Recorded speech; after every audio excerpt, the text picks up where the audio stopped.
The cycling industry has brought us some pretty amazing things over the last decade or so, and we are now riding bikes and kits that are much faster and comfier and more efficient than ever. And while most of the time brands and manufacturers do get it spot on, there are occasions when they perhaps end up missing the mark. So here are some times that the cycling industry did kind of miss the mark. The latest generation of the SRAM Red Axis group set is a thing of engineering beauty. And in a recent head-to-head test with its arch rival, Shimano Dura-Ace, we found ourselves splitting hairs over which one was better. Of course, if you are interested in that review, then there is a link up in the video description and in a card appearing somewhere around here. However, there is one strange caveat related to the crankbase power meter on Red Axis, which has left us scratching our heads. On most crankbase power meters, if you need to swap out your chainrings, whether that's for a different size or because they're just simply worn out, then it's a pretty simple job that takes around 15 minutes at most. Not only that, but chances are there will be a variety of aftermarket chainrings that you can go for, be it something more premium or something more affordable. With SRAM Red, that is not the case, as the chainrings are directly connected to the power meter. So if you want some new chainrings, you're gonna have to get a new power meter as well, and they do not come cheap. Granted, SRAM has worked on making this process as easy as possible. For starters, they claim their Red chainrings last 50% longer than other chainrings, so hopefully it'll be a while before you actually need to replace them. Secondly, they will offer you 50% off the price of a new unit, which is very nice of them, but even with 50% off, it's still a lot of money.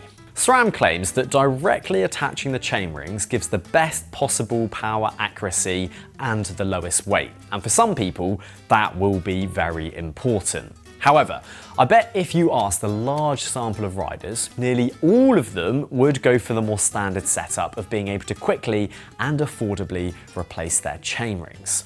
So perhaps this is one piece of tech that may have missed the mark, but let me know what you think down in the comments below.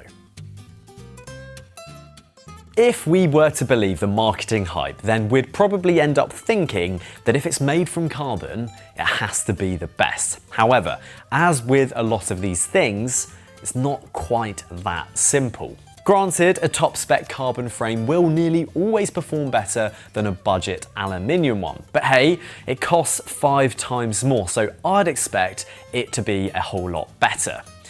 Where things get a little less black and white though is with things like finishing kit, and I've got a great example for you. Giant's Contact SLR OD2 is the pinnacle of their carbon stem range. As you'd expect, it's made from a beautiful carbon fibre and will be incredibly stiff and pricey as well. Around £230 if you were wondering. It's also fairly light, weighing a claimed 128 grams for a 100mm size. At the more budget end of the spectrum, you have Giant's Aluminium Contact SL OD2 stem, which I found online for just over 42 quid. Now, you'd think for a stem that costs £190 less, there'll be a sharp drop in terms of performance and weight. So wait until you hear how much more the aluminium stem weighs. 18 grams. That's right, you heard me correctly. The cheaper stem only weighs 18 grams more. If you work it out in terms of pounds per gram, you'd need to spend around £10 and 44 pence to save each gram, which is a massive amount. Of course, some will argue that the more expensive stem will be stiffer, but I imagine the differences, for the likes of you and me, are going to be minimal at best. So if you're thinking about buying some expensive piece of carbon tech, do remember the aluminium version may give you 95% of the performance at a much cheaper price. You have been warned. Internal cable routing makes bikes a teeny tiny bit faster and look much cleaner, and whether you like it or not, it is here to stay.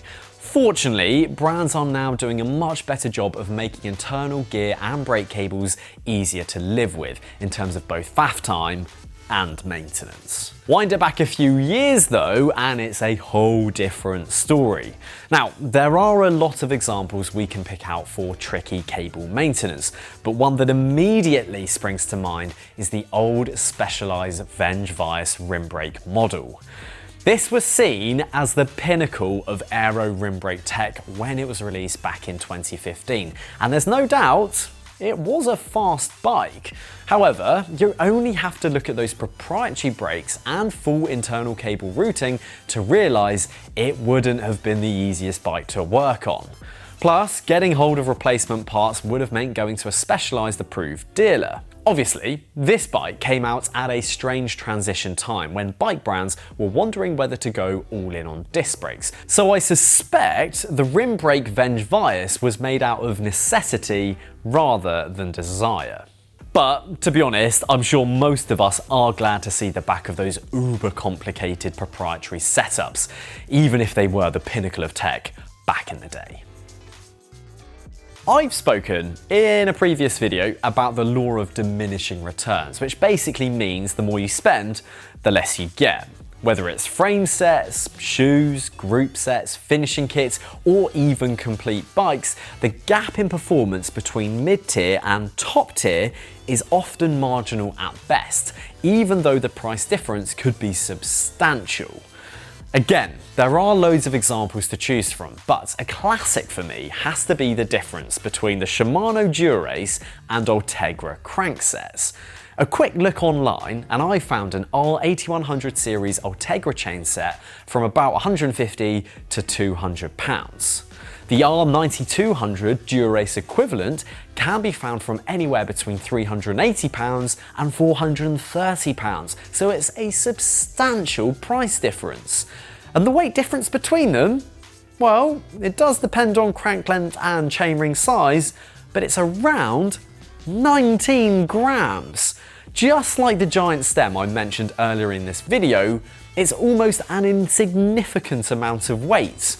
Of course, weight isn't everything and Dura-Ace comes in a more premium finish, but I suspect 99% of us would not be able to tell the difference between the two cranksets in a blind test. That being said, if you want the best, and a lot of us do, then don't be put off by this video. All that matters is that you're happy with what you're riding. But if you are on the fence between the mid-tier and the top tier and you're trying to save some cash, then the real life difference between the two could be tiny.